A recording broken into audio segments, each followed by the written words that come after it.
వాక్య పరిచర్య నిమిత్తం ప్రార్థన చేసిన వారికి నా హృదయపూర్వక వందనాలు తెలియజేస్తున్నాను. మనందరము కొద్ది నిమిషాలు ఈ ప్రత్యేక సందర్భానికి తగిన సందేశాన్ని ధ్యానం చేద్దాం.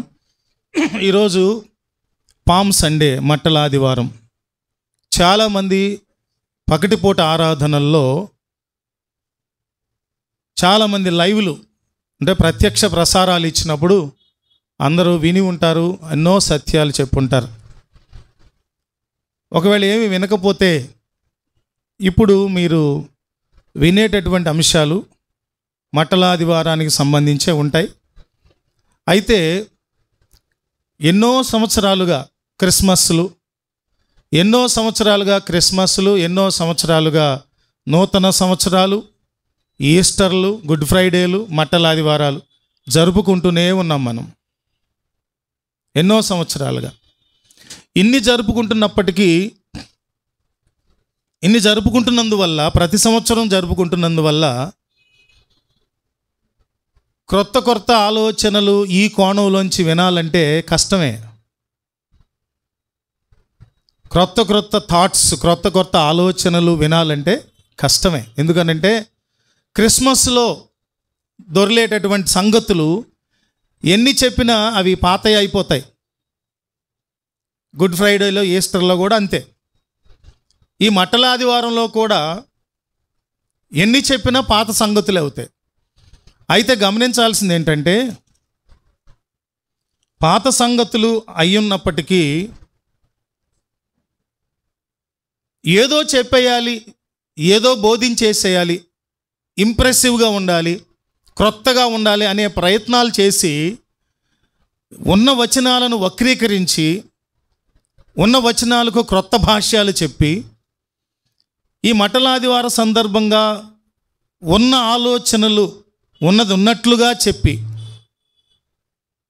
మనందరము దీనికి సంబంధించిన విషయాల అవగాహన విషయంలో చక్కగా సంతృప్తిగా ఉండవలసినది పోయి చాలా మార్లు వేరే కోణాల్లోకి వెళ్ళిపోతున్నాం. అలా కాకుండా మట్టల ఆదివారానికి సంబంధించి సువార్థికులు నలుగురు రాసిన విషయాల్లో ఏమేమి సంగతులు ఉన్నాయో వాటిని మనము ఉన్నట్లుగా ధ్యానం చేస్తే చాలు అని నాకు అనిపిస్తూ ఉంది.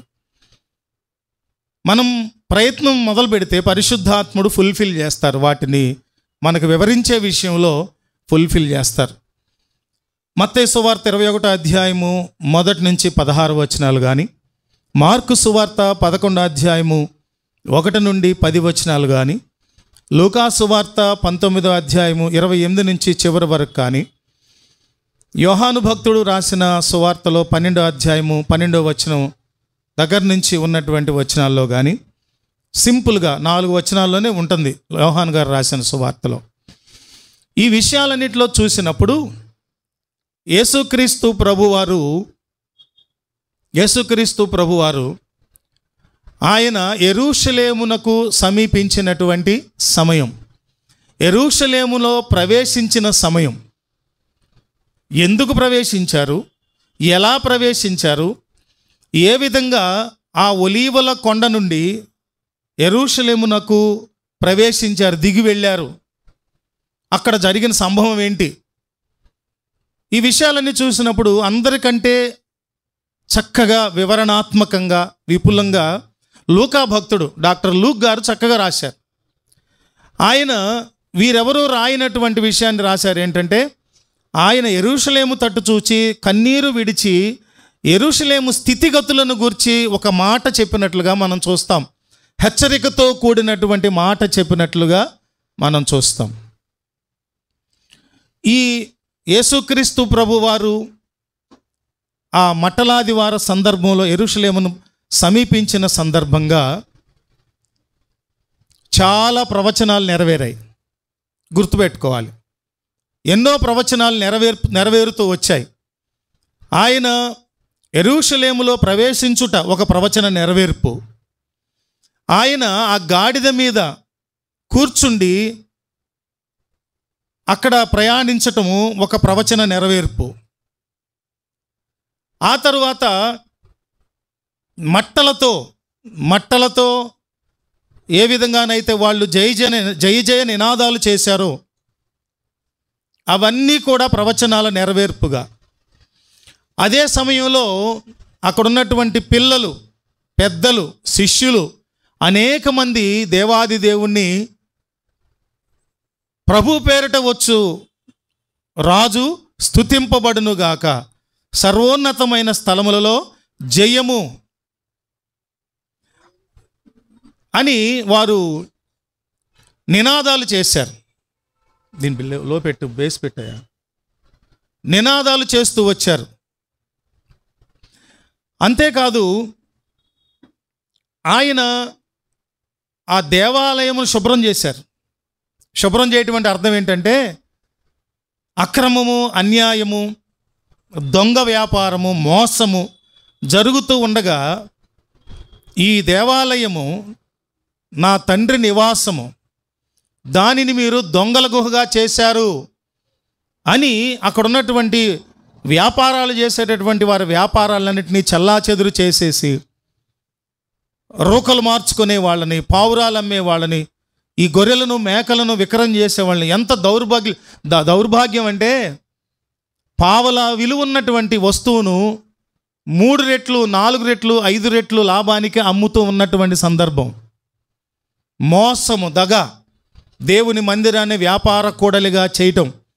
ప్రభువు కోపగించుకొని కొన్ని తాళ్ళు పేని ఒక కొరడాలాగా చేసి దాన్ని జుళిపిస్తూ ఆ ప్రాంతాన్నంతా శుభ్రం చేసేసారు, తరిమి కొట్టేశారు వాళ్ళందరినీ కూడా. అది కూడా ముందస్తుగానే చెప్పబడింది. యెరూషలేమును గూర్చినటువంటి వేదన ఆయనలో కనబడుతూ ఉంది. ఇవన్నీ కూడా ప్రవచనాత్మక నెరవేర్పుగా జరిగినటువంటి సంభవాలు. ఇంకొక మాట నేను ఉదయం చెప్పా పిల్లలకి, ఇప్పుడు మళ్ళా చెప్తున్నా. అదేంటంటే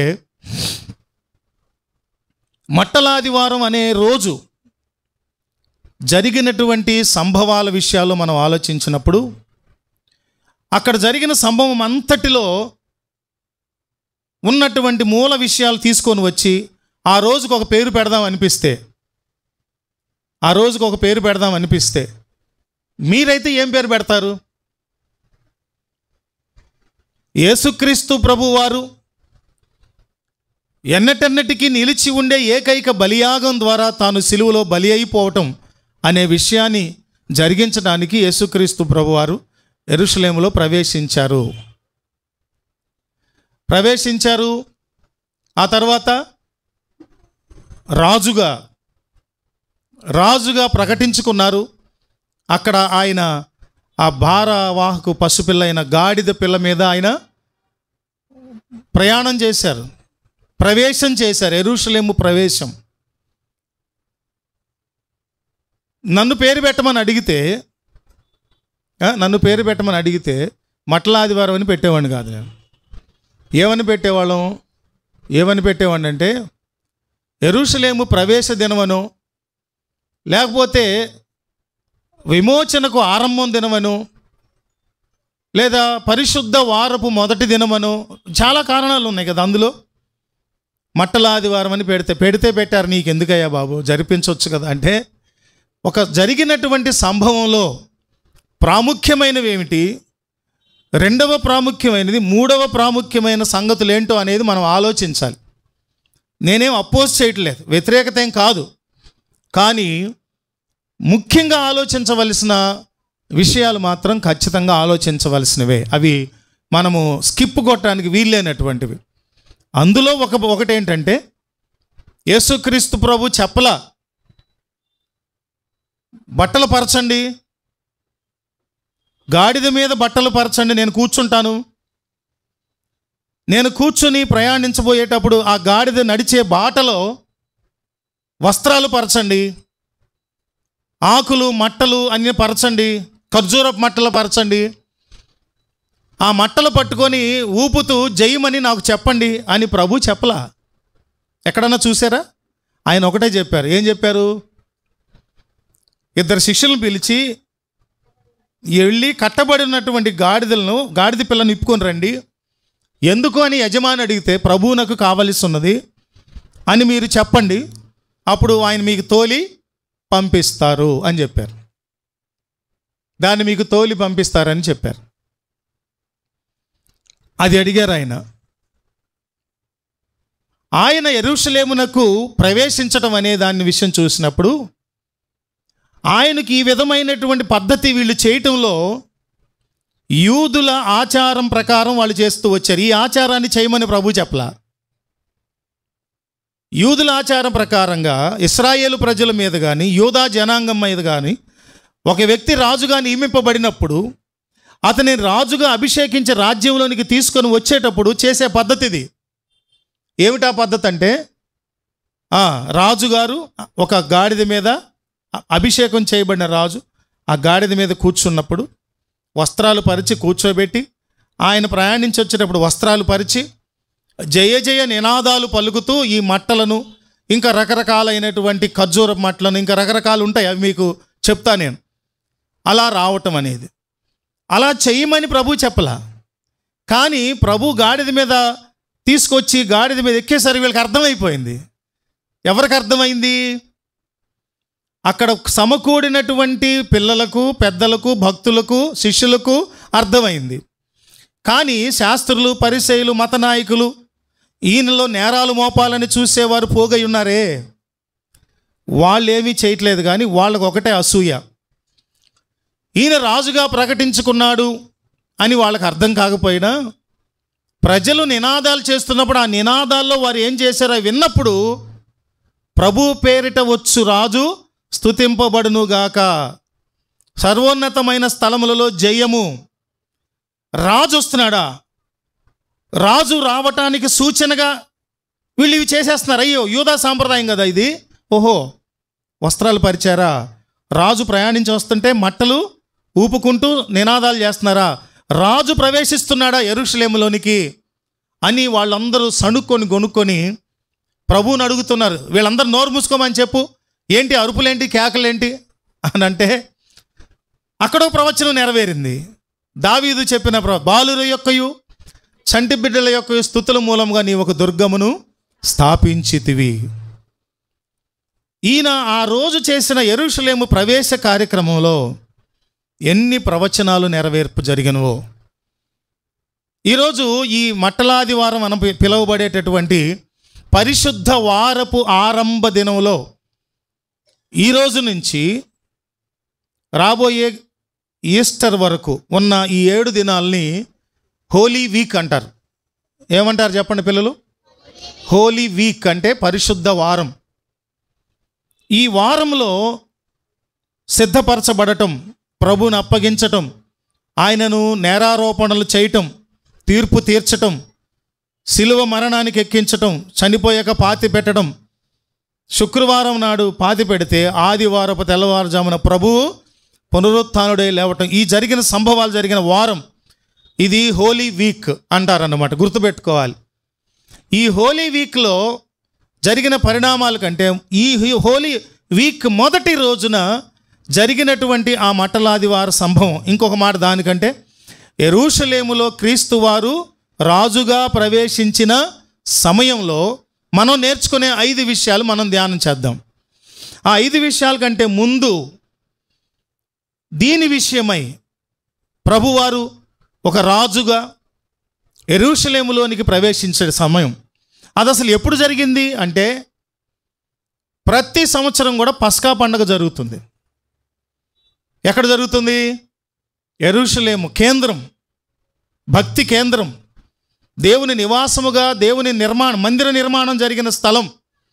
అక్కడకు చుట్టుపక్కల నుంచి లక్షల మంది అనటం కంటే కొన్ని వేల సంఖ్యలో ప్రజలందరూ పోగయి అక్కడ వారి పాపాల నిమిత్తమై ఏం చేస్తారు? బలులర్పిస్తారు.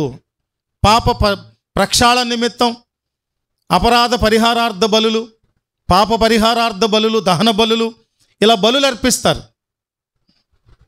అలా బలులర్పించడానికి ప్రయాణం చేసి ముందు ముందే వచ్చేస్తారు. యేసుక్రీస్తు ప్రభు జన్మించిన కాలంలో జనాభా లెక్కలు రాయించుకోవడం కూడా అలానే వచ్చారు. ఎక్కడెక్కడ ప్రాంతాల వాళ్ళు అక్కడ వచ్చేస్తారు.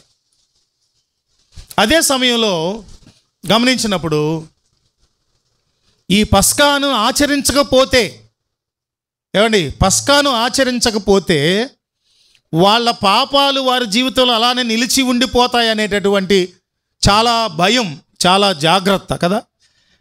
చాలా మార్లు భక్తిలో దేవునిలోనికి సహవాసంలోనికి సమీపించేటప్పుడు చాలామంది భక్తితో కంటే భయంతోనే దేవుని సన్నిధికి వచ్చేవాళ్ళు ఎక్కువ మంది ఉంటారు. మొక్కుకున్నానండి పాస్ అయ్యానండి, గుండు చేయించకపోతే ఏమైపోద్దో భయం. చాలామందిలో భక్తి కంటే భయం వల్ల దేవునితో ఎక్కువగా సహవాసం కలిగి ఉంటాకి ఇష్టపడతారు. అది ఏమాత్రం న్యాయం కాదు. అది ఏమండి, అది న్యాయం కాదు. భయం ఉండాలి, భక్తి ఉండాలి, రెండు సమపాళ్ళలో ఉండాలి. విశ్వాస జీవితంలో దేవుని యందలి భయం ఉండాలి, భక్తి ఉండాలి. ఇవి రెండు ఎలా ఉండాలి? సమపాళ్ళలో ఉండాలి. బ్యాలెన్స్డ్ లైఫ్, సంతులనం కలిగిన, సమతౌల్యం కలిగిన భక్తి జీవితం దేవుడు కోరుకునేటటువంటిది మన జీవితంలో. భక్తి, భయం. అందుకని చాలామంది భయంతో సహవాసానికి కాదు, కేవలము భక్తితో సహవాసానికి కాదు, భయము భక్తితో రావాలి. భయం అంటే అర్థం దేవుడు చంపేస్తాడు, పొడి చేస్తాడు, కొట్టేస్తాడని కాదు. కృతజ్ఞత నిండిన జీవితాల్లో దేవుని నుంచి మేలు పొందినప్పుడు భయం కాదు, కృతజ్ఞతే దేవుని సన్నిధికి వచ్చేటట్లు చేస్తుంది. మేలు పొందిన మనము కృతజ్ఞత చెల్లించకుండా ఉండలేము. కృతజ్ఞత భావంతో దేవుని సన్నిధికి రావాలి, ఆయన ఆరాధించాలి, స్తుతించాలి. ఇకపోతే ఈ రోజును గురించినటువంటి ముందు చెప్పబడిన ప్రవచనాలు మీ అందరికీ తెలుసు, గతంలో విన్నారు. మరొకసారి చదువుకుందాం. జకర్యా పుస్తకం, ప్రవక్తల పుస్తకాల్లో జకర్యా పుస్తకం 9వ అధ్యాయము 9-10 వచనాల్లో చూసినప్పుడు, సియోను నివాసులారా బహుగా సంతోషించుడి. అందరూ తీశారండి పరిశుద్ధ గ్రంథాలు, అందరూ తీసి చక్కగా నేను చదువుతున్నాను చూడండి. సియోను నివాసులారా బహుగా సంతోషించుడి, యెరూషలేము నివాసులారా ఉల్లాసముగా ఉండుడి. నీ రాజు నీతిపరుడును రక్షణ గలవాడును దీనుడునై గాడిద పిల్లను ఎక్కి నీ యొద్దకు వచ్చుచున్నాడు. ఎఫ్రాయిములో రథములుండకుండా నేను చేసేదను, యెరూషలేములో గుర్రములు లేకుండా చేసేదను, యుద్ధపు విల్లు లేకుండా పోవును. నీ రాజు సమాధాన వార్త అన్యజనులకు తెలియజేయును. సముద్రము నుండి సముద్రము వరకు, యూఫ్రటీస్ నది మొదలుకొని భూ దిగంతముల వరకు అతడు ఏలును. ఒక రాజుగా. ఆ రాజు అంటే గమనించాల్సింది ఏంటంటే, రాజు అనే విషయానికి వచ్చినప్పుడు ఆయన నేను రాజునే అని ప్రకటించుకున్నారు. నేనే మార్గము, సత్యము, జీవమని ప్రకటించుకున్నారు ప్రభు యేసుక్రీస్తు ప్రభు. చాలామంది ప్రకటించుకోలేదు. యేసుక్రీస్తు ప్రభు చెప్పారు. ఏమని చెప్పారు తెలుసా? నువ్వు రాజువా అన్నాడు పిలాతు. అప్పుడు ప్రభు అన్నారు, నీవు అన్నట్టే నేను రాజునే, సత్యమును గురించి సాక్ష్యం ఇవ్వటానికి నేను వచ్చాను. నా రాజ్యము ఇహ సంబంధమైనది కాదు. ఇక్కడ చూసినప్పుడు ప్రవక్త అయినటువంటి జకరియా రాసినటువంటి ప్రవచనంలో మనకు కనపడేది ఏంటంటే, ఈయన ఒక ఆత్మ సంబంధమైన రాజుగా దిగంతములన్నింటినీ, సముద్రం నుంచి సముద్రం వరకు అంటే ఖండాలన్నింటినీ, గ్లోబ్, విశ్వం, యూనివర్స్ మొత్తాన్ని కూడా పాలించేటటువంటి ఏకైక సమ్రాట్టు, సార్వభౌముడు మన యేసుక్రీస్తు ప్రభువారు. దేవునికే మహిమ, ఘనత, ప్రభావాలు చెల్లునుగాక. ఆమెన్. గమనించినప్పుడు ఈ ప్రవచనాత్మకమైన సంగతులను చూసినప్పుడు రాజులు మొదటి పుస్తకం 1వ అధ్యాయము 31 నుంచి 40 వచనం వరకు చూస్తే మనం ఇంతకుముందు ధ్యానం చేశాం. సొలొమోనును అనగా రాజు అయిన దావీదు బత్షెబ ద్వారా పుట్టినటువంటి సొలొమోనును రాజు కాకుండా అక్కడ అదోనియా అనే వేరే వ్యక్తి రాజు అవ్వాలని చూస్తున్న సందర్భంలో ప్రవక్త అయినటువంటి నాతాను ద్వారా హెచ్చరిక చేయబడి, ప్లాన్ చేయబడి, బహువృద్ధాప్యంలో ఉన్నటువంటి దావీదు దగ్గరకు వెళ్ళి, ఇదిగో సొలొమోను రాజు అవ్వాలి కదా, మీరు నాకు ప్రామిస్ చేశారు కదా అని బత్షెబతో చెప్పించినప్పుడు గుర్తుందా మీకు? మనం ధ్యానం చేశాం. అప్పుడు దావీదు చెప్పారు, సొలొమోను రాజు చేయండి అని యాజకులను పిలిచి, అక్కడ ప్రవక్తలను పిలిచి చెప్పారు. చెప్పినప్పుడు యాజకులు వెళ్ళి సొలొమోను రాజుగా చేసినప్పుడు ఇదే విధంగా రాజును యూదుల, ఇశ్రాయేలీల పద్ధతి ప్రకారంగా ఊరేగిస్తూ తీసుకొచ్చిన సంభవాన్ని మనం అక్కడ చూస్తాం. ఆ విషయాలు మనం చూసినప్పుడు రాజుల మొదటి పుస్తకం 1వ అధ్యాయము 31 నుంచి 40 వచనం వరకు వాటిని మనం చూడగలం. అవి మీరు తర్వాత చదువుకోండి. ఇప్పుడు మనం ఈ మట్టలాదివారం సందర్భంగా 5 విషయాలు నేర్చుకోవాలి. 25 నిమిషాల్లో మనం ధ్యానించుకోవచ్చు, సరిపోతుంది టైము. కనుక మొదటిది చూసినప్పుడు, ప్రవక్తలు చెప్పినటువంటి ప్రవచనాలు నెరవేర్పు జరిగినప్పుడు, ప్రవచనాలు ప్రవచించినప్పుడు అవి నెరవేర్పు జరిగినప్పుడు, ప్రవచనాలు నెరవేర్పు అనే మాటలు విపరీతమైనటువంటి నోరు తిరగని టెర్మినాలజీ ఏం కాదు. మనం ఎప్పుడు విన్నటువంటి మాటలే కదా. ప్రవక్తలైన వారు దేవుని నుండి ఇవ్వబడిన వాక్కును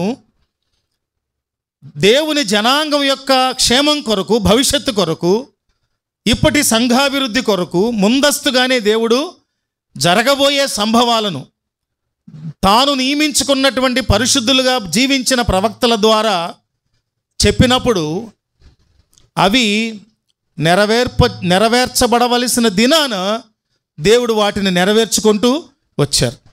ఎప్పుడు జరగాలి, ఏ సంవత్సరాల్లో జరగాలి, అలా జరగటం అనేది దేవుని ఉద్దేశంలో ఏముందో అది తూచా తప్పక చక్కగా జరుగుతూ వచ్చాయి. ప్రతిదీ జరుగుతూ వచ్చింది. అలాగే ఈ రోజును గూర్చినటువంటి ప్రవచనాన్ని దేవుడు ముందే జకరియా ప్రవచనం ద్వారా చెప్పబడినట్లుగా ఆ ప్రవచనాలు నెరవేర్పులో యేసుక్రీస్తు ప్రభు యొక్క దీనత్వం ప్రకటించబడింది. ఈరోజు యేసుక్రీస్తు ప్రభు ఒక దీనుడైనటువంటి పాలకునిగా, దీనుడైనటువంటి రాజుగా,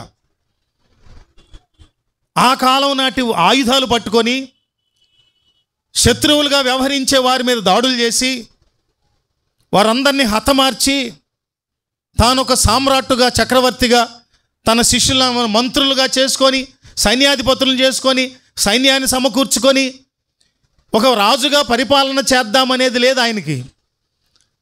సామ్రాజ్యవాదం చొప్పున యుద్ధాలు చేసి అనేకమైనటువంటి రాజ్యాల మీదకు దండయాత్రలు చేసి యాగాలు చేసి అవన్నీ చేయాలని లేదు ఆయనకి.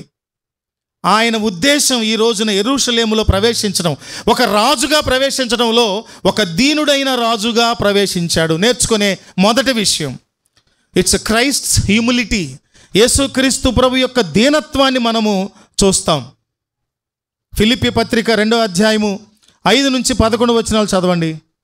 ఫిలిప్పీ పత్రిక 2వ అధ్యాయం 5 నుంచి 11 వచనాలు. క్రీస్తు యేసునకు కలిగిన ఈ మనస్సును మీరును కలిగి ఉండుడి. ఆయన దేవుని స్వరూపము కలిగిన వాడై ఉండి దేవునితో సమానముగా ఉండుట విడిచిపెట్టకూడని భాగ్యమని ఎంచుకొనలేదు గాని మనుషుల పోలికగా పుట్టి దాసుని స్వరూపమును ధరించుకొని తనను తానే రిక్తునిగా దాసుని స్వరూపము ధరించుకొని. చదవండి. ఆయన ఆకారమందు మనుషునిగా కనబడి మరణము పొందనంతగా, అనగా శిలువ మరణము పొందనంతగా విధేయత చూపిన వాడై తనను తాను తగ్గించుకొని, దీనుడుగా, విధేయుడుగా, నేలమట్టుకు తగ్గించుకునేటటువంటి వానిగా, తండ్రి ముందు మన ముందు ఒక ఆలోచన, తండ్రి ముందు ఒక రకంగా కాదు. నీకు క్రీస్తు ప్రభు ఎలా కనపడ్డారో తండ్రికి కూడా క్రీస్తు ప్రభు అలానే కనపడ్డారు. జాగ్రత్తగా వినాలి దేవుని మాటలు. ఈ వచనంలో చెప్పబడినటువంటి చక్కని క్రీస్తు ప్రభు యొక్క స్వరూపం, స్వభావం మనం చూస్తాం. పౌలు భక్తుడు చెప్తున్నటువంటి మాటలో ఫిలిప్పీ పత్రికలో 2వ అధ్యాయం 5 నుండి 11, దీనుడుగా, విధేయుడుగా, రిక్తునిగా, నేల మట్టుకు తగ్గించుకున్నటువంటి వానిగా యేసుక్రీస్తు ప్రభు కనపడతారు. దేని కొరకు? దీనుడైన రాజుగా చూపించటం కొరకు ఆయన గుర్రాన్ని ఎంచుకోలేదు, ఏనుగును ఎంచుకోలేదు. ఏనుగును ఎంచుకున్నాడండి ఆయన. శిష్యులారా వెళ్ళి ఏనుగుని తెమ్మన్లా, ఒంటెని తెమ్మన్లా. అప్పటి కల్చర్లో ఒంటెలు ఉన్నాయి కదా, గుర్రాలను తెమ్మన్లా. ఏం తెమ్మన్నారు ఆయన? గాడిద పిల్లని తీసుకురమ్మన్నాడు. గాడిద పిల్ల మీద ఎక్కి ప్రయాణించేటటువంటి వారు దేనికి గుర్తంటే దీనులు, వినయం కలిగిన వారు, విధేయత కలిగిన వారు, తగ్గించుకున్నవారు. గుర్రం మీద ప్రయాణం చేసే వాళ్ళని ఏమంటాం మనం? పరాక్రమశాలులని, వీరులని, రాజులని, లోక సంబంధమైనటువంటి యుద్ధ నైపుణ్యాలు కలిగిన వారని, పేరు ప్రఖ్యాతులు కలిగిన వారని, ధనవంతులని. ఆ రోజుల్లో గుర్రాలను ప్రయాణ సాధనంగా ఎంచుకొని ప్రయాణించే వాళ్ళంటే ధనవంతులే, పేదలు ఎవరు చేయరు, కాలిబాట నడవటమే. యేసయ్య దీనుడని, ఇక్కడ క్రైస్ట్స్ హ్యూమిలిటీ చూస్తాం మనం, క్రీస్తు ప్రభు వారి యొక్క దీనత్వాన్ని చూస్తాం మనం. ఇక్కడ చెబుతున్నాడు ఆయన ఏమనంట, దీనుడుగాను, వినయం కలిగిన వాడుగాను, సాత్వికునిగాను, తనను తాను తగ్గించుకున్నవాడుగాను, విధేయుడుగాను కనపడతాడు మనకి. ఎంతటి వినయం, ఎంతటి విధేయత. అందుకనే లూకాసు వార్త 14వ అధ్యాయము 7 నుంచి 11 వచనాలు చూడండి.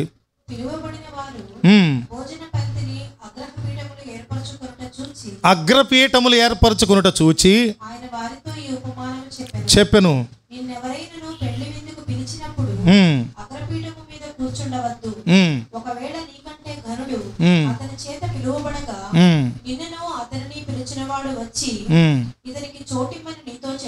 చెప్పును సిగ్గుపడి సాగుదు. దీన్ని బట్టి ఏమర్థమైంది?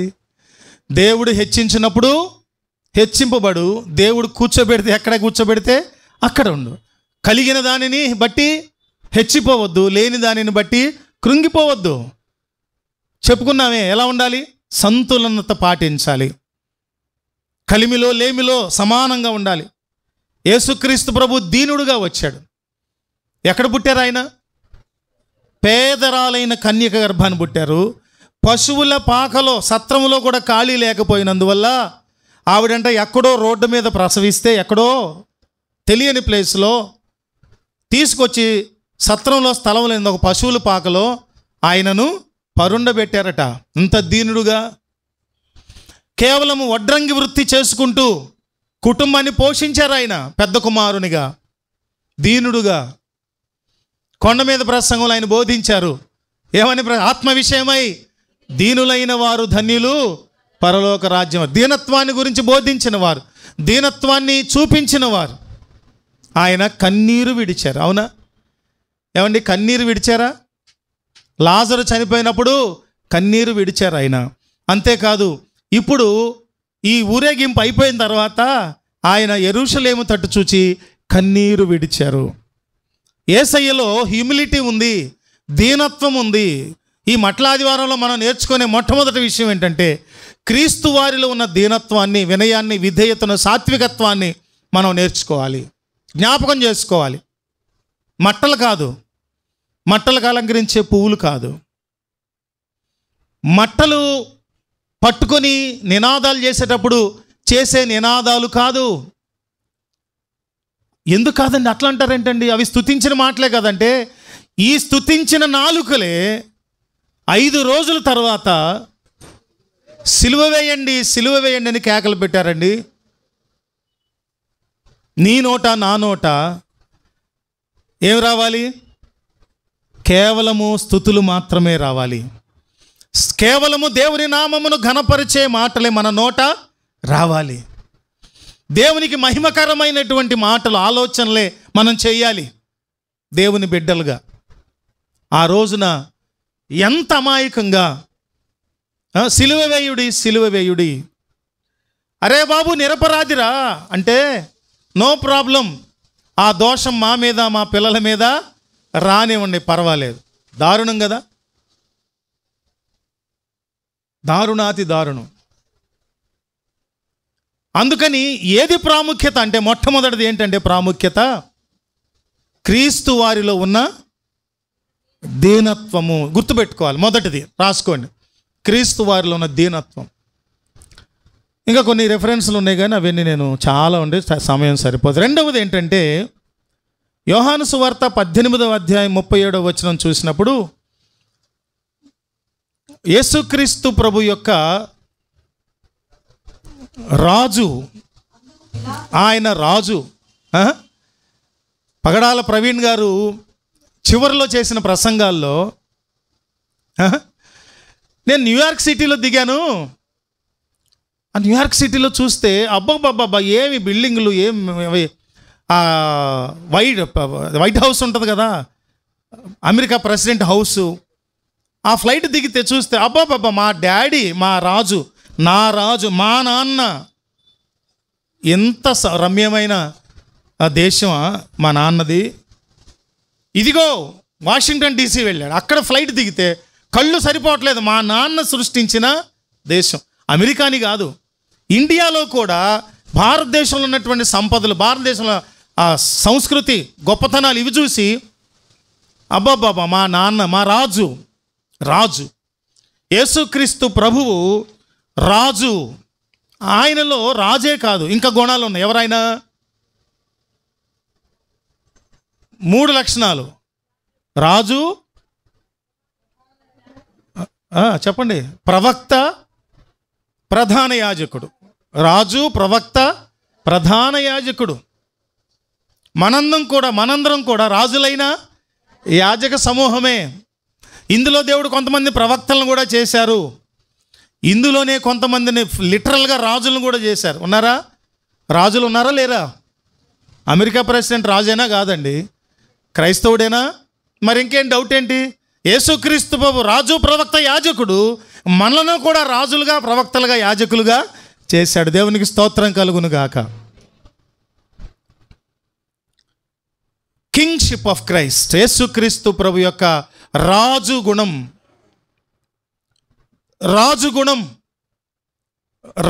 రాజరికపు గుణం, రాజు గుణం.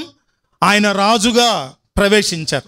ఎలా ప్రవేశించారంటే యెరూషలేములోనికి రాజుగా ప్రవేశించారు. యూదులకు కానీ ఇశ్రాయేలీలకు కానీ యాజ్ ఏ కింగ్, ఒక రాజుగా ఆయన ప్రవేశం చేసేటప్పుడు ఎలా ప్రవేశించాలో యూదా సాంప్రదాయ ప్రకారంగానే ప్రవేశించారు.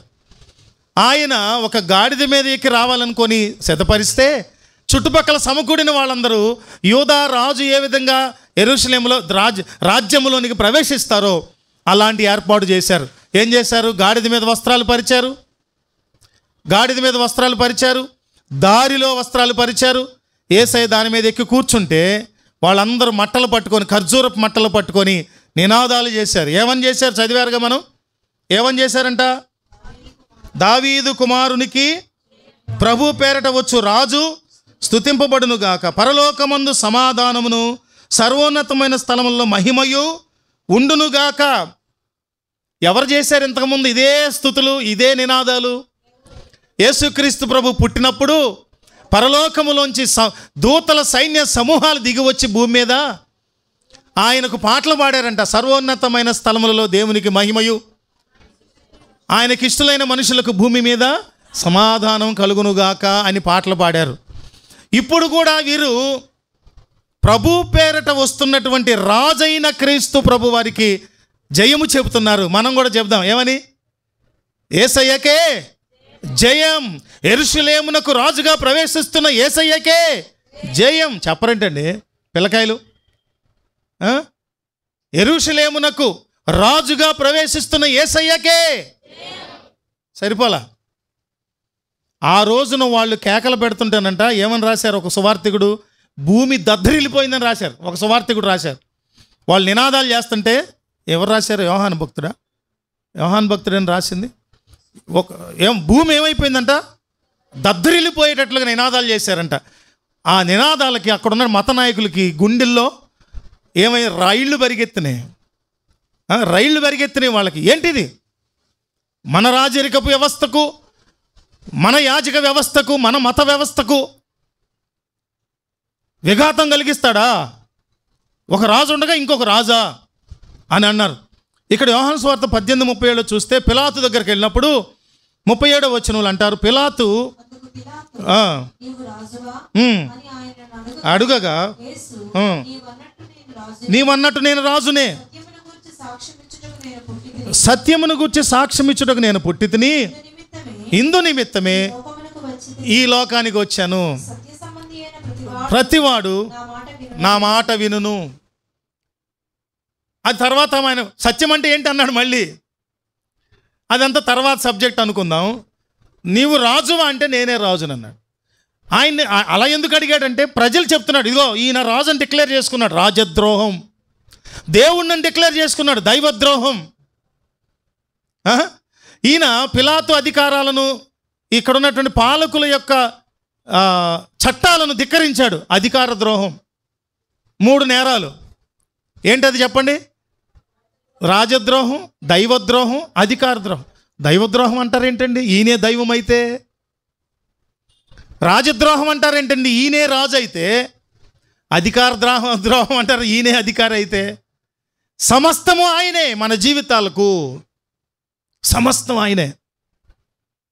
అంత ఆధిక్యత అండి క్రైస్తవులుగా మనకు.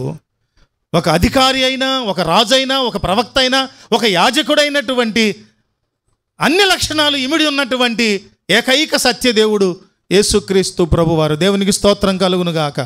యెరూషలేమునకు రాజుగా ప్రవేశిస్తున్నటువంటి, ఏం చేయటానికి? సిలువలో ఏకైక బలియాగముగా అర్పించబడటానికి, పస్కా బలి పశువుగా బలియాగముగా అర్పించబడటానికి, సర్వమానవాళి పాపాలన్నిటినీ తన రక్తము ద్వారా కడిగి శుద్ధి చేసి పవిత్రపరచటానికి, అనేక ప్రవచనాల నెరవేర్పుగా తానొక యజ్ఞ పశువుగా బలియాగం అవ్వటానికి ఆయన యెరూషలేములో ప్రవేశించారు.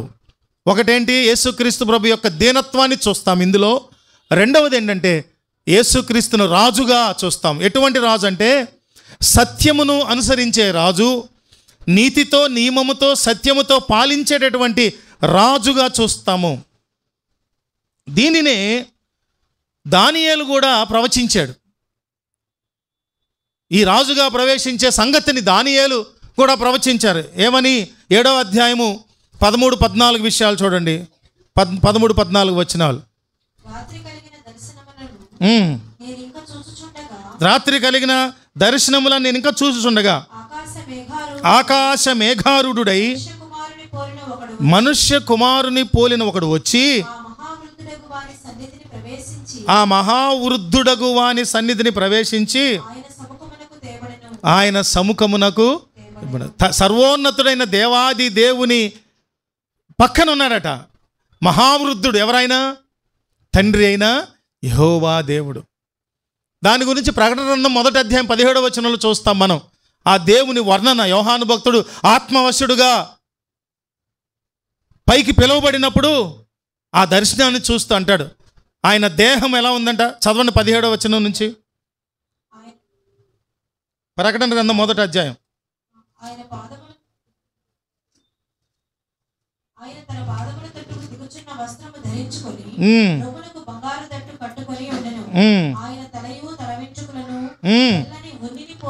తెల్లని ఉన్నిని పోలినవై హిమమంత ధవళముగా ఉండెను.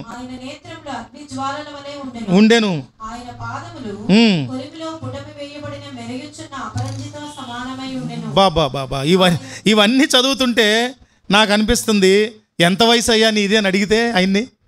ఆ మహావృద్ధుడు అన్నారు కదా దానియేలు ప్రవచనంలో. ఏమన్నాడు ఆయన దానియేలు ప్రవచనంలో?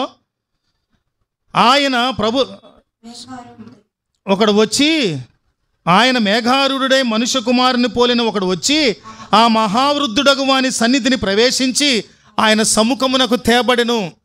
మహావృద్ధుడు. మహావృద్ధుడు అంటే అర్థం ఏంటంటే వయస్సు లేనివాడు. వయసు లేకపోవటం ఏంటండి అంటే ఎప్పటి నుంచి ఉన్నాడో అప్పటి నుంచే ఉన్నాడు. ఆయన ఎప్పటి వరకు ఉంటాడో నీకు నాకు ఆయన ఎప్పటి వరకు ఉంటాడో తెలియదు. ఆయన వయసు ఏంటో తెలియదు. ఆది అంతము లేనివాడు, అల్ఫా ఒమేగా అయి ఉన్నవాడు, మహావృద్ధుడు అన్నాడు. అంత గొప్ప మాట దానియేలు గ్రంథంలో. తర్వాత 14వ వచనం చూసినప్పుడు సకల జనులను, రాష్ట్రములను, ఆయా భాషలు మాట్లాడువారును ఆయనను సేవించున్నట్లు ప్రభుత్వమును, మహిమయు, ఆధిపత్యమును. చెప్పండి 3 విషయాలు. ఒకటి ప్రభుత్వమును, రెండవది మహిమయు, మూడవది ఆధిపత్యమును ఆయనకి ఇయ్యబడెను.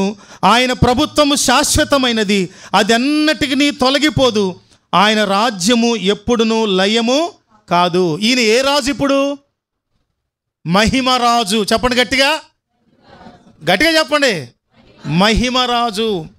భూ సంబంధంగా నా తర్వాత నా కొడుకు రాజు అవ్వాలి, నా తర్వాత నా కొడుకు రాజు అవ్వాలి, దాని కొరకు ఏ కుతంత్రాలనే చేయాలి, ఏ విధమైనటువంటి మాయలు, మంత్రాలు, మోసాలు అన్నీ చేసేయాలి అనవసరం లేదు. అసలు అవి లేవు అని, అవేమీ లేవు.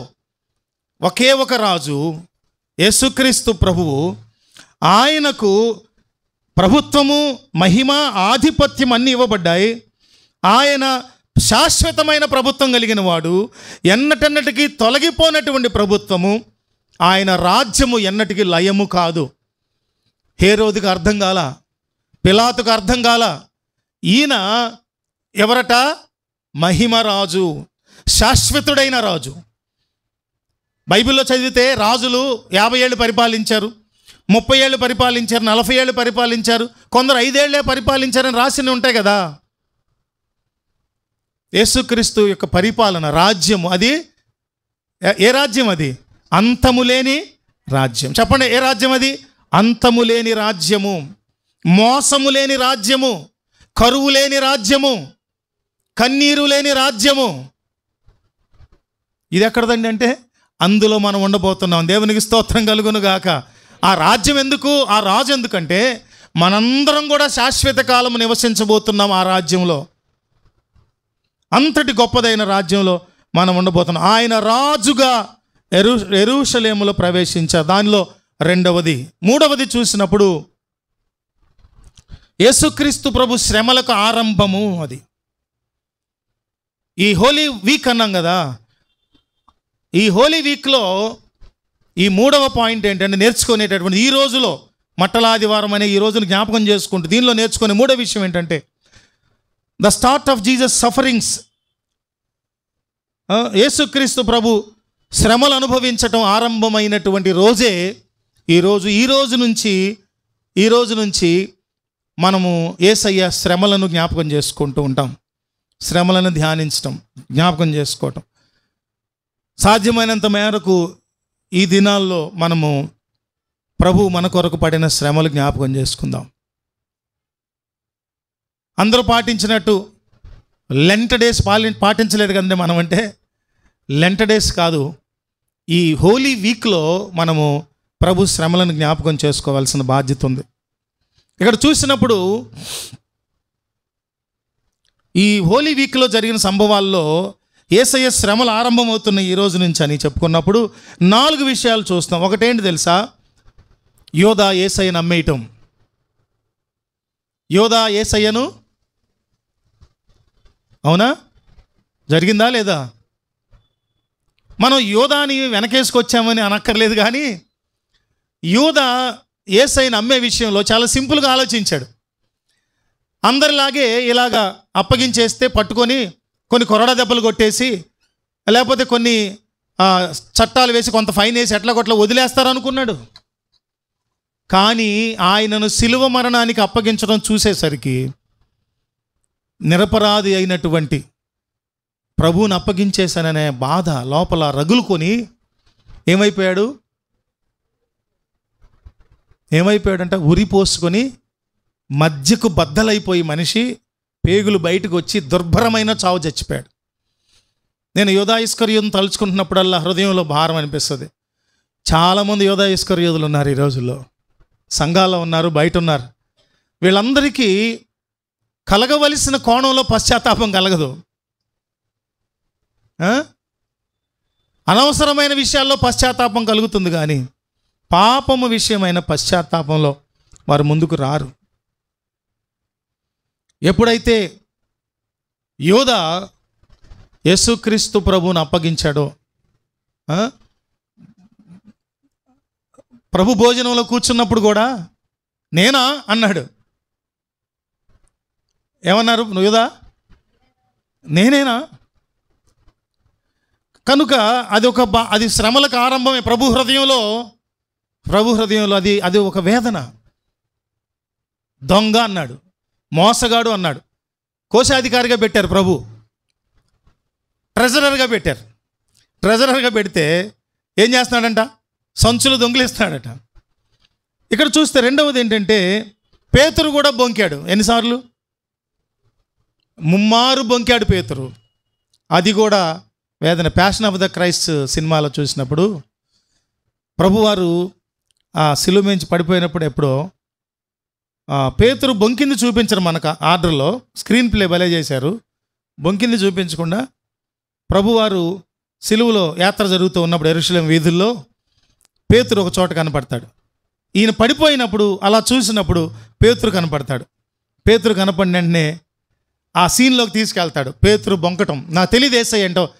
ఒక అమ్మాయి చెప్తుంది, ఇదిగో ఆ శిష్యులు ఇతను చూశాను అంటే, అబద్ధం, నేను చూడలేదు, నేను కాదు అసలు. ముమ్మారు బొంకితే కోడి కూసిందని చెప్పారు కదా సూచన. ఆ విధంగా అదొక శ్రమ. ఆ తర్వాత శిష్యులందరూ పారిపోయారు. ఎక్కడున్నారు శిష్యులు అంటే చల్లా చెదురైపోయారు. కరుణామయుల్లో పాట ఉంటుంది కదా, చివరి పాట, కదిలింది కరుణ రథం సాగింది క్షమాయుగం అని పాట ఉంటుంది. అందులో బెదిరిపోయిన మూగ గొర్రెలు చెల్లా చెదరై కుమిలాయి, చెల్లా చెదరై కుమిలాయి. బెదిరిపోయారు వీళ్ళు. ఏమనుకున్నారు వీళ్ళు?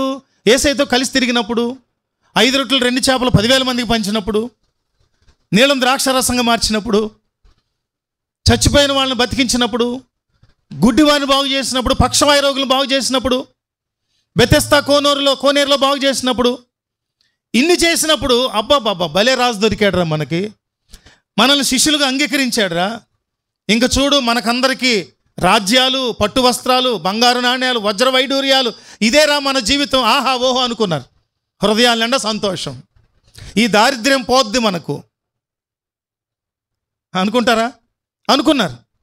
తీరా ఇది జరిగేటప్పటికీ ఎక్కడ వారు అక్కడ పారిపోయారు. మమ్మల్ని చంపేస్తారేమో, మమ్మల్ని అరెస్ట్ చేస్తారేమో, మమ్మల్ని హింసిస్తారేమో, ఇలాంటి భయాలతో ఎక్కడ వారు అక్కడ చెదిరిపోయారు. ఈరోజు మనకు శిష్యుల స్థితిని గమనించినప్పుడు, శ్రమలు వస్తే, యేసయ్య పక్షంగా నిలబడవలసి వస్తే పారిపోయేది ఎంతమంది, నిలబడేది ఎంతమంది? యేసయ్య కొరకు స్వరం విప్పితే ఈ రోజుల్లో ఏమవుతుంది? గళాలు మోగిపోతాయి. న్యాయబద్ధంగా, చట్టబద్ధంగా, హేతుబద్ధంగా మాట్లాడేటటువంటి వారు గళాలు మోగిపోతాయి. చట్టాలు ముందుకొస్తాయి. చాలా విషయాల్లో చట్టాలు మోగబోతాయి. క్రైస్తవులు గళం విప్పినప్పుడు, సువార్త చెప్పినప్పుడు, పునరుత్థానాన్ని ప్రకటించినప్పుడు, వాస్తవిక బైబిల్ సత్యాలను ప్రకటించినప్పుడు ఏమవుతాయండి? చట్టాలు ముందుకొస్తాయి. పారిపోయారు, చెదిరిపోయారు. చివరికి మగ్దలేన మరియా తదితరమైన వారు, ఇదిగో ప్రభు సమాధిలో లేరు, రండి వచ్చి చూడండి అని చెప్పేసరికి కొత్త ఆశలు చిగురించి పరిగెత్తుకొని వచ్చారు. చూసి నమ్మారు. తర్వాత చూస్తే 4వది ఏంటంటే, యేసుక్రీస్తు ప్రభువును హింసించటం, అవమానించటం, ఉమ్మివేయటం, హేళన చేయటం, బట్టలు చీట్లు వేసుకోవటం, యూదుల రాజుని అక్కడ విలాసం రాసి పెట్టడం, ఇవన్నీ చూస్తున్నప్పుడు యేసయ్య శ్రమలు ఆరంభమైనవి ఈ రోజుతో అని గుర్తుపెట్టుకోవాలి.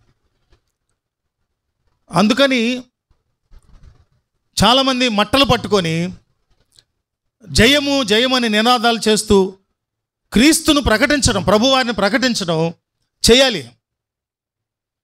వాళ్ళు ఆ రోజున చేసిన సందర్భం, వారు చాలా మట్టుకు తెలిసో తెలియకో చేశారు. కానీ ఈ రోజున ప్రభువారు యెరూషలేములో ప్రవేశించిన ఉద్దేశం మనకు అర్థమైంది కనుక మనము ఆ రోజులు జ్ఞాపకం చేసుకుంటూ ఈ మట్టలు పట్టుకొని సువార్త ప్రకటించాలి. ఏం ప్రకటించాలి? ఇప్పుడు ప్రకటించాలా వద్దా? ఈ వారానికి వదిలేసాం, వీళ్ళందరినీ చెప్పి వదిలేసాం. పిల్లలందరికీ ఏం చెప్పామంటే, మనందరం ఇవి పట్టుకొని మనందరి కొరకు యేసయ్య మరణాన్ని జయించి విజయం పొందారు, తిరిగి లేచారు అని ప్రకటించాలి. వచ్చే సంవత్సరం మనందరం కేఎల్రావు కాలనీ అంతా ఊరేగిద్దాం, పిల్లలందరం కలిసి జయము హోసన్న అని మనందరం ఏం చేయాలి? వచ్చే సంవత్సరం సువార్త ప్రకటించాలి. ఎందుకనంటే మన నోటి వెంట వారు 5 రోజుల్లో మనం ఏమైతే నోటి వెంట స్తుతించిన నాలుకలతోనే సిలువ వేయండి అని యేసయ్యను సిలువకు అప్పగించారే, అట్లా మనం చేయకుండా యేసయ్యను ప్రకటించాలి. దేవునికి స్తోత్రం కలుగును గాక. ఇవన్నీ కూడా అవమానాలు పొందారు, హేళన పొందారు. ఎటువంటి సమస్యలు అంటే 3 రకాలైన సమస్యలు, 3 రకాలైన ఇబ్బందులు ఆయన ఈ 5 దినాలలో అనుభవించారు. ఆది, సోమ, మంగళ, బుధ, గురు, శుక్రవారాలు 6 దినాలు అనుభవించారు. అవి 3 రకాలు. అవి ఫిజికల్, ఎమోషనల్ అండ్ స్పిరిచువల్. చెప్పండి ఎన్ని రకాలు అవి? రాసుకునే వాళ్ళు రాసుకోవాలి. జనరల్ థాట్ అది ఏంటంటే, మొట్టమొదటిది ఫిజికల్ సఫరింగ్. ఆయన భౌతికంగా వేదన పడ్డారు. ఎక్కడ భౌతికంగా అంటే హింసలు, గాయాలు పొందటం, కొరడాలతో కొడుతూ ఉంటే అంగుళాల చొప్పున కండలు ఆ చెబుకలకు, గాలపు ముళ్ళ వంటి కొక్కీలకు పీక్కొని బయటకు వచ్చిందే. ఆ ఫిజికల్ సఫరింగ్ ఎంత బాధ అది, ఎంత వేదన అది. రెండవది ఎమోషనల్ సఫరింగ్. ఎమోషనల్ సఫరింగ్ అంటే ఆయన వేదన పడ్డారట. ఎంత వేదన పడ్డారంటే ఆయన రక్తపోటుకు, బీపీకి మైక్రో బ్లడ్ వెయిన్స్ అన్నీ కూడా చిట్లిపోయి ఆయన స్వేదరంధ్రాల్లోంచి రక్తము కారిందట. దేవునికి స్తోత్రం కలుగును గాక. మన కొరకు ఆయన పడిన వేదన ఎమోషనల్ సఫరింగ్. చివరిగా స్పిరిచువల్ సఫరింగ్. సిలువలో పలికినటువంటి మాటల్లో ఆయన ఆత్మీయ వేదన కనబడతా ఉంటుంది, ఆత్మీయ బాధ కనబడతా ఉంటుంది. 3 రకాలైన బాధలు, ఒకటి ఫిజికల్, 2 ఎమోషనల్ అండ్ స్పిరిచువల్. వీటిని మనము తప్పకుండా జ్ఞాపకం చేసుకోవాలి. వీటి ఉద్దేశం ఏంటండి? ఆయన ఫిజికల్గా, ఎమోషనల్గా, స్పిరిచువల్గా. ఏమంటే ఫిజికల్, ఎమోషనల్ ఎందుకు అంటున్నామంటే ఆయన సంపూర్ణ మానవ దేహంతో ఈ భూమి మీద జీవించారు. సంపూర్ణ దైవత్వము, సంపూర్ణమైన మానవత్వం రెండూ కలిసిన వ్యక్తిగా జీవించినందువల్ల మనము ఆయన పడిన వేదనలు జ్ఞాపకం చేసుకుంటాం. నాలుగవదిగా చూసినప్పుడు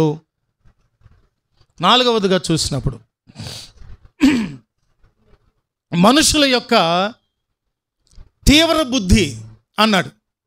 మనుషుల యొక్క తీవ్ర బుద్ధి, the extremes of human experiences. అంటే ఈ మనుషులలో కలిగిన భావోద్రేకాలు వారి జీవితంలో ఎన్నడూ కలగనంత పీక్స్లో కలిగాయి. రాజును ఊరేగిస్తూ తీసుకొచ్చేటప్పుడు వారు వేసిన కేకలు దద్దరిల్లిపోయిందంట ఆ ప్రాంతం అంతా కూడా. అంత ఎమోషనల్గా దేవుని స్తుతించారు. ఎమోషన్ క్యారీ అయింది ఆ రోజున. గత నెల నుంచి 2 రాష్ట్రాల ప్రభుత్వం అంతా ఎమోషన్ క్యారీ అవుతుంది. ఎంత ఎమోషన్ క్యారీ అయిందంటే ఆయనతో ఒక్కరోజు కూడా మాట్లాడిన నేను వారం రోజుల పాటు విపరీతమైన ఒత్తిడికి లోనయ్యాను. అవే ఆలోచనలు, అవే వీడియోలు, అవే షార్ట్స్. ఏం జరిగింది, రీజనింగు, హేతుబద్ధత, ఎక్కడ తప్పు ఉంది, ఎక్కడ రైట్ ఉంది, ఇవే అందరివే. అప్పుడు యేసయ్య యెరూషలేమునకు రాజుగా ప్రవేశించేటప్పుడు ఈయన ప్రవచనాలను అర్థం చేసుకొని యెరూషలేము సిలువకు అప్పగించబెడటానికి వచ్చారు, అందుకే ప్రవేశం చేస్తున్నారని తెలిసిన వాళ్ళు ఎంత ఎమోషనల్గా భావోద్రేకాలకు గురైపోయారో. యూదుల చరిత్రలో, ఇశ్రాయేల్ ప్రజల చరిత్రలో అంత మానసిక ఉద్రేకం పొందిన రోజులు మరి లేవు. అదే సమయంలో యేసుక్రీస్తు ప్రభువును సిలువ వేయమని కేకలు పెట్టారు. అది కూడా ఎమోషనల్. ఎంత ఎమోషనల్ అంటే మనం మనుషులుగా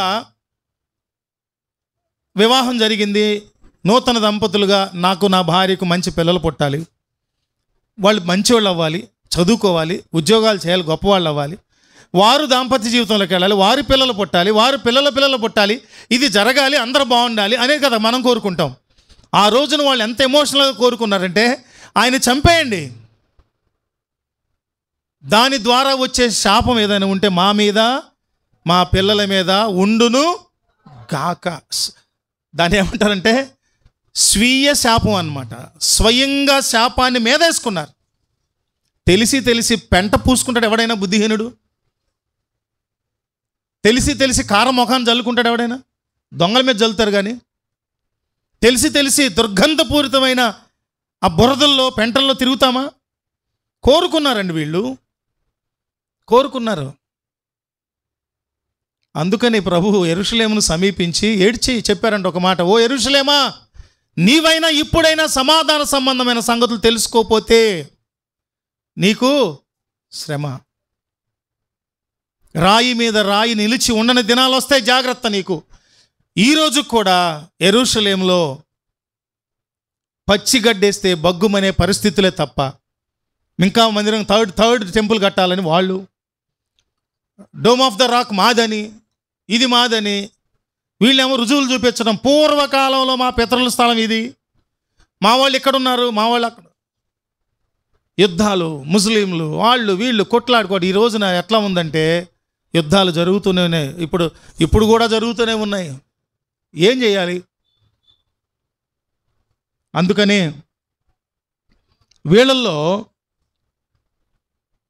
ఎమోషన్లో 4 రకాలైన భావాలు ఉన్నాయంటే, ఇమిడి ఉన్నాయంటే వీళ్ళ ఎమోషన్లో, వీళ్ళ భావోద్రేకాల్లో, శరీర ఉద్రేకాల్లో, మానసిక ఉద్రేకాల్లో 4 రకాలు ఉన్నాయంట. అవేంటంటే తిరస్కారం ఉంది అందులో. రాసుకోండి, ఏముంది? వాళ్ళ ఉద్రేకాల్లో దేవుని స్తుతిస్తారు అదే పెదవులతో, అదే ఉద్రేకంతో తమను తాము శపించుకుంటారు. అంతేనా జరిగింది? తమను తాము శపించుకున్నారు. శాపాన్ని వారు మూటగట్టుకోవటమే కాదు, వారి తదుపరి తరాలకు మూటగట్టి పెట్టారు.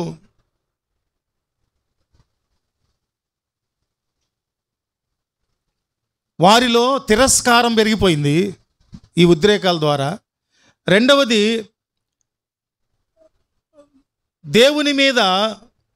దేవుని మీద ఏహ్యభావం పెరిగిపోయింది. దాన్ని ఏమంటామంటే, ఏహ్యభావం కాదు, దాన్ని ఏమంటే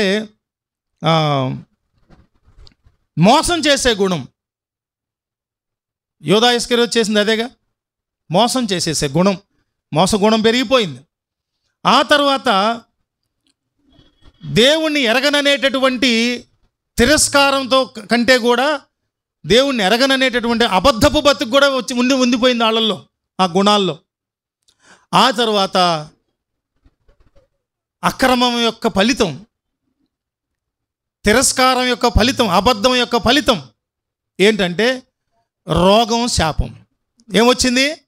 రోగము, శాపం వచ్చింది. ఎందుకు వచ్చిందంటే వారి ఆవేశాలు. చూడండి, డాక్టర్లు చెప్తున్నారు, ఒక వ్యక్తి కనుక విపరీతంగా ఆవేశపడిపోతూ ఉంటే, పళ్ళు పటపట కొరికేసుకుంటూ కళ్ళు ఎర్రగైపోయి చెంత నిప్పుల్లాగా అని ఊగిపోతూ ఉంటారా, ఆ భావోద్రేకం వెనుక, ఆ శరీర ఉద్రేకం వెనుక అన్కంట్రోల్డ్ యాంగర్ ఉంది. దాని వెనుక ఏముంటుంది తెలుసా? బీపీలు, షుగర్లు పుడతాయి కొత్తగా. ఒకవేళ అవి ఉంటే రైజ్ అయిపోతాయి. బ్రెయిన్ స్ట్రోక్లు వచ్చేస్తాయి, హార్ట్ స్ట్రోక్లు వచ్చేస్తాయి, కుడి చేతులు ఎడం చేతులు పడిపోతాయి. ఊరికే పోదండి. నీవు సంతోషించి కంట్రోల్ లేకుండా నవ్వి అస్సలు ఎంజాయ్ చేసావనుకో, ఇంకొక 5 ఏళ్ళు ఆయుష్ పెరుగుద్ది. అంతే ఉద్దేశంతో, అంతే ఆవేశంతో నువ్వు కోపాలు అంత పెండేసుకుంటే, నన్ను వదిలేయండి, నేను ఆయన చంపేస్తా, పొడిచేస్తా అంటారే, ఆడికి లోపల చాలా నష్టం జరుగుతుందంట డాక్టర్లు చెప్తున్నారు.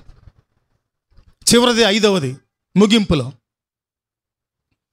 యేసుక్రీస్తు ప్రభువును ఆహ్వానించటం. ఎక్కడికి? ఏం జరిగింది ఇందులో? మట్లాదివారంలో యేసయ్యను వాళ్ళు ఎక్కడికి ఆహ్వానించారు? యెరూషలేముకి ఆహ్వానించారు. ఎందుకు ఆహ్వానించారు? పరిపాలించమని కదా, పరిపాలించమనే కదా వాళ్ళు ఆహ్వానించింది. పరిపాలించారా? పస్కా బలి పశువుగా సిలువలో బలియాగం కావటానికి వారు యేసయ్యను స్వాగతించారు. ఆ సంగతి వారిలో కొందరికి తెలుసు, కొందరికి, ఎక్కువ మందికి తెలియదు, కొద్ది మందికే తెలుసు. ఈ ఆలయాన్ని కూల్చేయండి, 3 రోజుల్లో దీన్ని తిరిగి కడతాను అన్నప్పుడు చాలామందికి ఈ ఆంతర్యం అర్థమైంది, చాలామందికి అర్థం కాలేదు. ఏమన్నారు? దేవాలయాన్ని కూల్చేస్తారంట అని నేరం మోపారు. దైవద్రోహం అన్నారు. నేనే రాజునన్నప్పుడు దైవద్రోహం అన్నారు. అందుకని ఇక్కడ చూసినప్పుడు అందులో గుర్తుపెట్టుకోవాల్సిన మట్లాదివారం 5వ విషయం ఏంటంటే, యేసయ్యను ఆహ్వానించే విషయం, యేసయ్యను యెరూషలేముకు ఆహ్వానించే విషయం. వారికి తెలియక కొంతమంది, తెలిసి కొంతమంది ఆహ్వానించారు.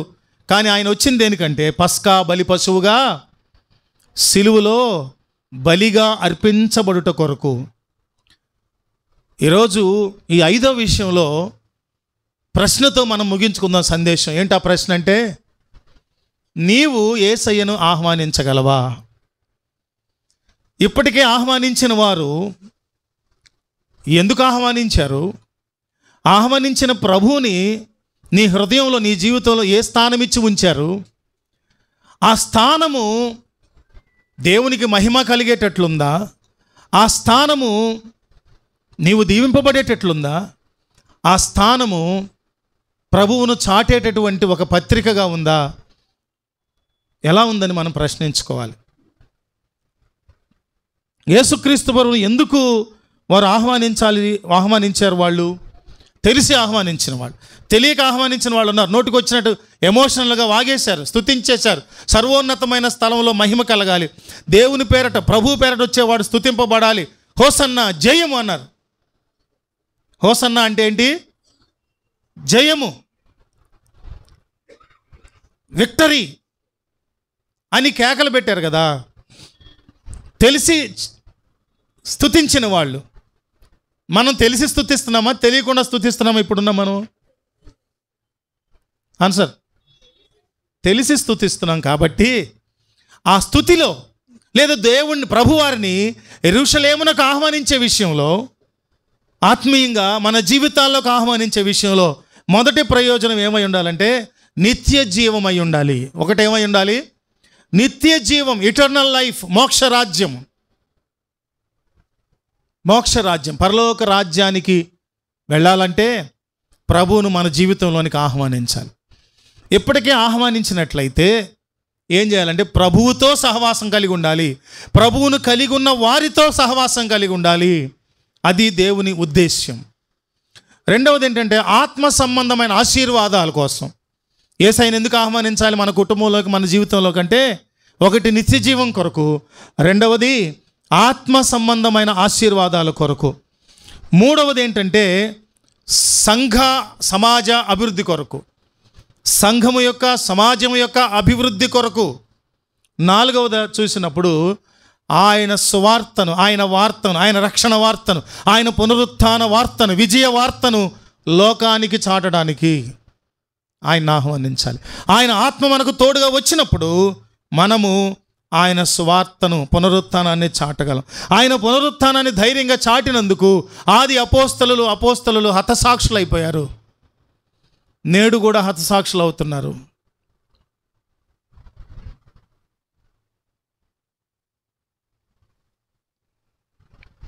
క్రీస్తు ప్రభు ప్రేమను మనము కలిగి లోకానికి ఆయనను చాటటం, ఆయన పిలవటానికి, ఆయన ఆహ్వానించడానికి. ముగించుకుందాం. అందరం లేచి నిలబడి ఒక కోరిక కోరుకుందాం. ఈ మట్లాదివారం నాడు జరిగిన సంభవం అంతా మాకు తెలుసయ్యా. కట్టబడిన గాడిద పిల్లకు విడుదల చేయబడింది. మట్టలతో, వస్త్రాలతో వారు మిమ్మల్ని స్తుతించారు. మీరు యెరూషలేమునకు రాజుగా ప్రవేశించారు. యెరూషలేమును చూసి కన్నీరు పెట్టుకున్నారు. ఇందులో నేర్చుకున్న నాలుగవ సంగతిగా, ఇదిగో ప్రభువా, వారు తెలియక స్వాగతించారు, కొంతమంది తెలిసి స్వాగతించారు. ఈ రోజున నీవు విమోచకుడువని, నన్ను పాలించే రాజువని, అంతము లేని రాజ్యం నీదని, మమ్ముల నీతితో, న్యాయముతో, సత్యముతో పాలిస్తావని, మమ్ములను విమోచించడానికే కలువరి సిలువలో ఏకైక బలియాగముగా సిలువలో రక్తము చిందించి మమ్మలను విమోచించావని మేము నమ్ముతూ ఉన్నాం ప్రభువా. మిమ్మల్ని ఆహ్వానిస్తున్నాం. ఇంకా ప్రభువుని సొంత రక్షకునిగా ఆహ్వానించని వారు ఎవరైనా ఉంటే ఒకసారి కోరుకుంటారా హృదయపూర్వకంగా? ప్రభువా, ఆనాడు తెలిసి తెలియక చాలామంది మిమ్మలను యెరూషలేమునకు ఆహ్వానించారు, స్వాగతించారు, ఊరేగించారు, నినాదాలు చేశారు. మరి ఈ రోజున నేను ఇంకా రక్షించబడలేదు. ఈరోజు ఈ మాటలు విన్నా నేను. ప్రభు యెరూషలేమును గురించి వేదన పట్టాన్ని విన్నా నేను. ఆయన దీనుడై గాడిద పిల్ల మీద ఒక రాజుగా ఊరేగటం చూశాను, నినాదాలు చేయటం చూశాను. ప్రభువా, నా జీవితంలోకి మీరు రండి ప్రభువా, నా జీవితంలోనికి మిమ్మల్ని ఆహ్వానిస్తున్నాను ప్రభువా. నేను ఇప్పుడు తెలుసుకున్నాను ప్రభువా, యెరూషలేమునకు విజయం చేయటం విషయంలో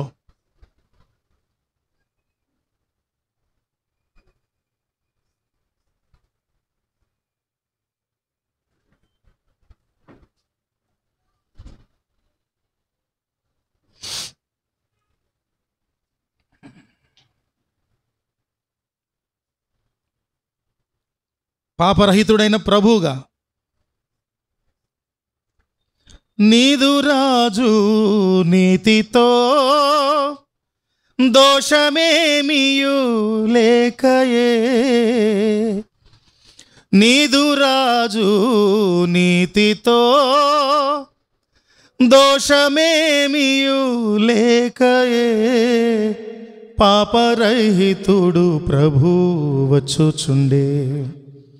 రక్షణ గలవాడుగా అక్షయుండగు యేసుడు ఇచ్ఛతోడ యెరూషలేము శిలువ మరణాన్ని అనుభవించడానికి, శిలువ నెక్కటానికి ఇష్టంతో వస్తున్నాడు. ఇదిగో నీ రాజు, సాత్వికుడు, అనంతమైన ప్రేమతో నిన్ను ప్రేమించేటటువంటి వాడు నరుల కోసం వస్తున్నాడు. దీనుడైన వరుడైన వధువైన సంఘం కొరకు ప్రాణం ఇవ్వటానికి వచ్చాడు. పాపుల కొరకు వస్తున్నాడు. గాడిదనెక్కి బాలుర స్తోత్రాలతో బలవంతుడుగా వస్తున్నాడు. దావీదు కుమారునిగా పాపులను పరిశుద్ధులుగా చేసి వారిని జయగీతాలతో నిలబెట్టేటట్లుగా వస్తున్నాడు. తర్వాత జయమిచ్చే దేవుడు, జయశీలుడు, విజయం పొందినవాడు. ఆయన పునరుత్థానములో పాలివారైనప్పుడు మనలను విజయానుభవంలో నింపేటటువంటి వాడు. యేసుని ప్రేమించుచు హోసన్నా పాడేదము, యేసుని ప్రేమించుచు హోసన్నా పాడేదము, యేసుడిలా వచ్చుచుండే హల్లెలూయా, యేసుడిలా వచ్చుచుండే హల్లెలూయా. ప్రభువుని ఇంకా నీ హృదయంలో చేర్చుకొనకపోతే ఆహ్వానించండి. ఇప్పుడు ఒకవేళ చేర్చుకున్నట్లయితే, సిద్ధంగా ఉంటే, ప్రభువా మీరు రెండవసారి రండి నాయనా అని యేసయ్యను రెండవ మారు రమ్మని ఆహ్వానిద్దాం. ప్రార్థన చేసుకుందాం. తలలు వంచండి. పాస్టర్ కమలాకర్ గారు వచ్చి ప్రార్థన చేయగా మనం ఆశీర్వాదంతో ముగించుకుందాం. ప్రార్థన చేసుకుందాం. పరిశుద్ధుడా, ప్రేమ కలిగిన తండ్రి, స్తుతులు స్తోత్రాలు చెల్లిస్తున్నాం. ప్రభువా, ఈ దినము ఒక ప్రత్యేకమైనటువంటి దినం. ఇది మట్లాదివారము అనగా ప్రభువా, ఆనాడు జకర్యా 9వ వచనం 9వ అధ్యాయం 9వ వచనం ప్రకారంగా, సియోను నివాసులారా బహుగా సంతోషించుడి, యెరూషలేము నివాసులారా ఉల్లాసముగా ఉండుడి. నీ రాజు నీతిపరుడును రక్షణ గలవాడును ధీరుడనై గాడిదను గాడిద పిల్లను ఎక్కి నీ యొద్దకు వచ్చుచున్నాడని ప్రభువా, ఆ యెరూషలేమును గురించి మీరు కన్నీరు కార్చినట్లుగా ప్రభువా, ఆ ప్రదేశమును మీరు దర్శించినట్లుగా మేము చూస్తున్నాం.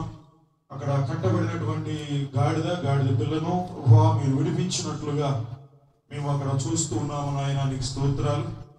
గాడిద పాప బంధకాల్లో, శాప బంధకాల్లో, భయంకరమైనటువంటి పాప ఊపిలో ఉన్నటువంటి ఆ యొక్క స్థితి నుంచి ప్రభు అనగా ఆ గాడిద మేమై ఉంటుండగా ఈ దినము మాలో ఉన్నటువంటి ఆ దుర్మార్గపు స్థితుల నుంచి, ఆ భయంకరమైనటువంటి స్థితి నుంచి ప్రభువా మమ్మల్ని విడిపించినట్లుగా మేము చూస్తున్నాం. నిజమే, యెరూషలేము కూడా అలాంటి పరిస్థితుల్లో ఉన్నప్పుడు ఆ యెరూషలేము దేవాలయంలో ప్రభువా ఆయన అక్కడ వ్యాపారము జరుగుతున్నట్లు ఉన్నప్పుడు ప్రభువా మీరు కొడా తీసుకుని అక్కడ అనేక మందిని అక్కడ మీరు కొట్టినట్లుగా మేము చూస్తున్నాం. నిజమే నాయన, ఈ దినము అలాంటి పరిస్థితులు మా స్థలం మా యొక్క ఆయా పరిస్థితుల్లో ఉంటున్నటువంటి దినాల్లో ఉంటుండగా ఈ దినము ప్రభువా మీరు రాజుగా, నీతిపరుడుగా, రక్షకుడుగా ఆ దినము ఆ యెరూషలేములో మీరు సంచరించినట్లుగా మేము చూస్తున్నాం. అదే రీతిగా ఈ దినము ప్రభువా ఎవరైతే నాయన ఇంకా రక్షణ అనుభవం లేనటువంటి వారిగా ఈ కడవ దినాలు ఉంటున్నారు, వారందరినీ మీరు రక్షించడానికి లోకరక్షకుడిగా మీరు పుట్టి ఉన్నారు. అలాగే నాయన మా కొరకు గొప్ప విజయోత్సాహాన్ని నాయన మీరు జరిగించిన విధానాన్ని మేము జ్ఞాపకం చేసుకుంటున్నాం. అలాగే మీరు వచ్చినటువంటి ఉద్దేశం, మీరు రాజుగా వచ్చారు, ధీరుడుగా వచ్చి ఉన్నారు.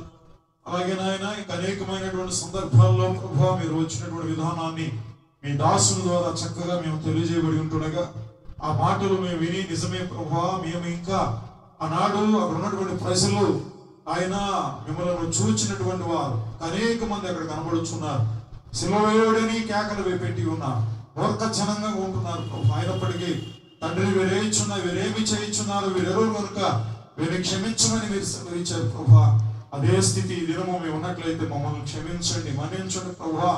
మీరు మా కొరకు వచ్చారని మేము మిమ్మల్ని ఆహ్వానించేటువంటి వారముగా, అయా మా హృదయాల్లోనికి మిమ్మల్ని అయా చేర్చుకునేటువంటి వారముగా అట్టి మనస్సును మా ప్రభా ఈ రాత్రి వేళ అందరికి మీరు దాయిచ్చమని కోరుచున్నాం. ఎన్నో ప్రభా ఆత్మ సంబంధమైనటువంటి సత్యములను అయా సంగతులను ప్రభువా అయా ఈ దినము మేము తెలుసుకుని ఉంటుండగా, అయా ఈ దినము గొప్ప దుఃఖము కలిగినటువంటి వారముగా, అయా నాయన ఈ జరుగుతున్నటువంటి ఈ దినము నుండి అనగా ప్రభా నాయన ఆ యొక్క ఈస్టర్ దినం వరకు ఇవన్నీ మంచి శ్రేష్టమైన పరిశుద్ధమైనటువంటి వారముగా అయా మీరు మా కొరకు సిద్ధపరిచి ఉంటుండగా, ఈ దినము నుండి నాయన మా హృదయాలను సిద్ధపరచుకొని అయా మీ కొరకు మేము జీవించేటువంటి వారముగా, నేను పరిశుద్ధుడినై ఉన్నాను కనుక మీరును పరిశుద్ధులై ఉండాలని మీరు సెలవిచ్చారు కనుక మీ వలె ఉండడానికి ప్రభా మేము ప్రయాసపడడానికి సహాయం చేయమని కోరుచున్నాం.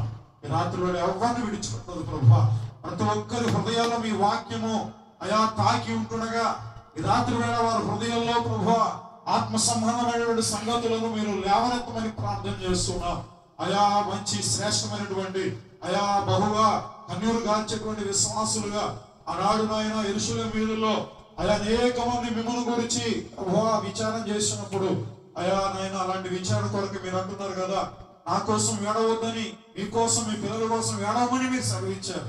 ఈ దినాల్లో నిజమే బిడ్డల కొరకు కుటుంబ వ్యవస్థ కొరకు ప్రభా కన్నీరు గార్చి ప్రార్థన చేసేటువంటి బిడ్డలుగా మీరు సిద్ధపరచమని ప్రార్థన చేస్తున్నాం. ప్రత్యేకంగా ఈ రాత్రి వేళ నాయన మిమ్మల్ని ఆహ్వానించేటువంటి కుటుంబాలుగా అయా సిద్ధపరచమని కోరుచున్నాం. అన్ని విషయంలో మీరే తోడుగా ఉండండి.